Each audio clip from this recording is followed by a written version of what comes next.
أعوذ بالله من الشيطان الرجيم. أينما تكونوا يدرككم الموت ولو كنتم في بروج مشيدة وإن تصبهم حسنة يقولوا هذه من عند الله وإن تصبهم سيئة يقولوا هذه من عندك قل كل من عند الله فما لهؤلاء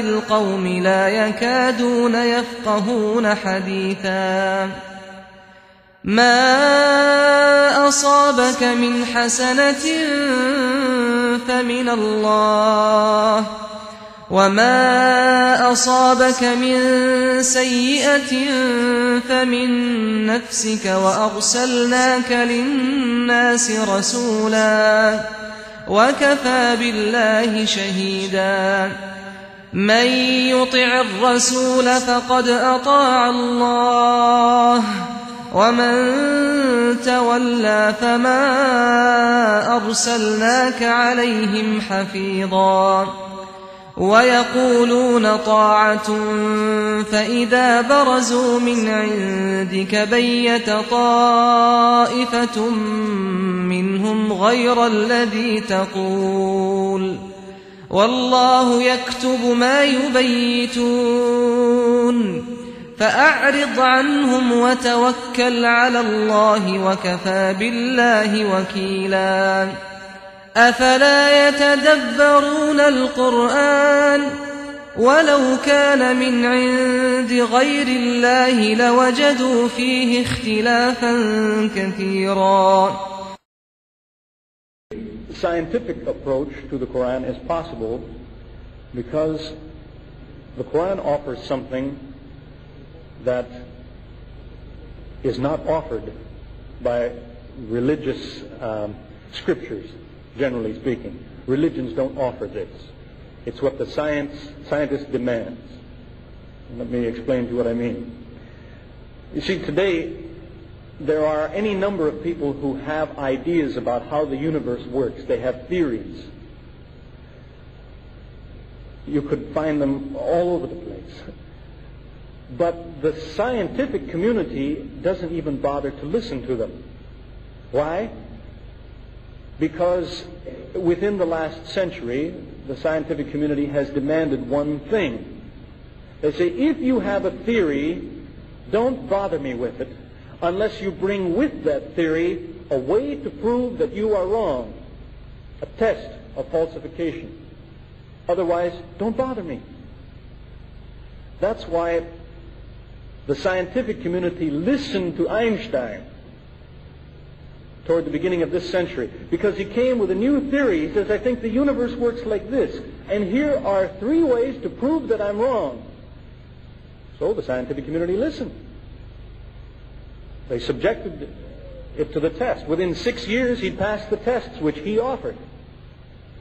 Doesn't prove he's right, but it proves he deserves to be listened to. Because he said, this is my idea, and in fact, try this. You want to prove I'm wrong? Here, do this. That's what the Quran has. Falsification tests.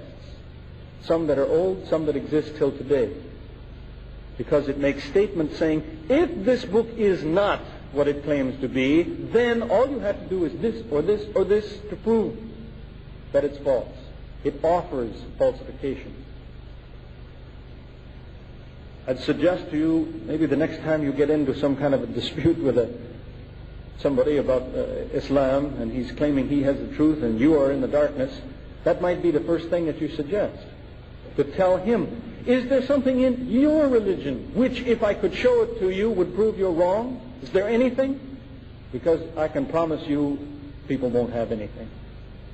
They don't carry around that idea that I should not only present what I believe, but I should offer a man a chance to prove me wrong. But Islam does that. The Quran says this is the truth, and to prove that it isn't, try this or this or this. As examples of that, you have what was to me the most surprising verse that I read in the Quran when I first read through it, in the 4th surah, the 82nd ayah, where it says, أفلا يتدبرون القرآن ولو كان من عند غير الله لوجدوا فيه اختلافا كثيرا. Have they not carefully considered the Quran?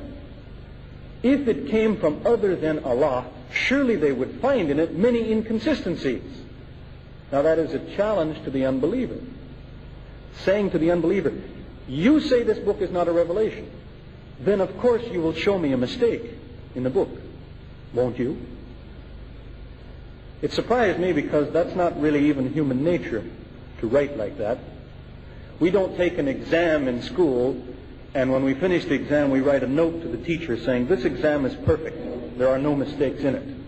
Find one if you can. We don't do that. The teacher won't sleep until he finds a mistake.